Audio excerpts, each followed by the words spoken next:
J'apporte ici des nouvelles préoccupantes pour la santé provenant de gadgets comme les téléphones portables, tablettes, Wi-Fi et autres. Pour dire les choses clairement, ils endommagent les cellules vivantes de notre corps et tuent prématurément un grand nombre d'entre nous. C'est ce qu'on appelle la surmortalité. Je suis le docteur Martin Blanc du département de physiologie et biophysique cellulaire à l'université de Columbia.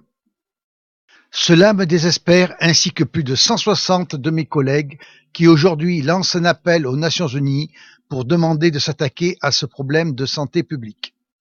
Nous sommes tous des scientifiques et des ingénieurs compétents et je suis ici pour vous dire que nous avons créé quelque chose qui est nuisible et qui est en train d'échapper à tout contrôle. Avant l'ampoule d'Edison, il n'y avait pas de rayonnement électromagnétique artificiel dans notre environnement. On constate que leurs niveaux atteints aujourd'hui sont des milliers de fois plus élevés que ceux qui existent naturellement et ils s'accroissent rapidement à cause de tous les nouveaux appareils radiatifs du sans-fil.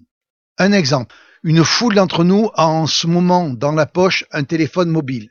Une étude montre qu'en même temps que l'usage du téléphone portable s'est largement répandu, l'incidence du cancer cérébral chez les jeunes a plus que triplé. Nous installons des antennes relais sur des bâtiments à usage d'habitation ou sur les toits des hôpitaux où résident des personnes âgées ou des malades qui essaient de guérir. Maintenant, de nouveaux compteurs radiatifs et des antennes relais quadrillent tout notre environnement de rayonnement artificiel micro-ondes. Il est particulièrement effrayant de constater que ces rayonnements issus de la technologie des communications mobiles et du courant porteur en ligne, comme celui du Linky, perturbent les échanges de notre métabolisme et endommagent l'ADN de nos cellules. Il est clair pour de nombreux biologistes que cela peut expliquer la prolifération des cancers. Les générations futures, celles de nos enfants, sont maintenant à risque. Tous ces biologistes et scientifiques du monde qui lancent l'alerte ne sont pas entendus par les autorités de santé qui établissent les normes de sécurité. Les faits biologiques constatés sont passés sous silence, en conséquence de quoi les limites de sécurité sont bien trop élevées. Elles ne protègent pas la population. L'entière divulgation de tous les conflits d'intérêts possibles entre les responsables des autorités de santé et l'industrie permettrait probablement d'obtenir une plus grande protection.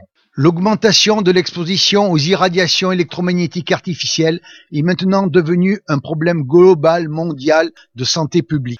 L'Organisation mondiale de la santé et les organismes internationaux de normalisation n'agissent pas actuellement dans l'intérêt de la santé et du bien-être des personnes. Les règles internationales d'exposition aux champs électromagnétiques artificiels doivent être renforcées et refléter la réalité de leur impact sur notre corps et en particulier sur notre ADN.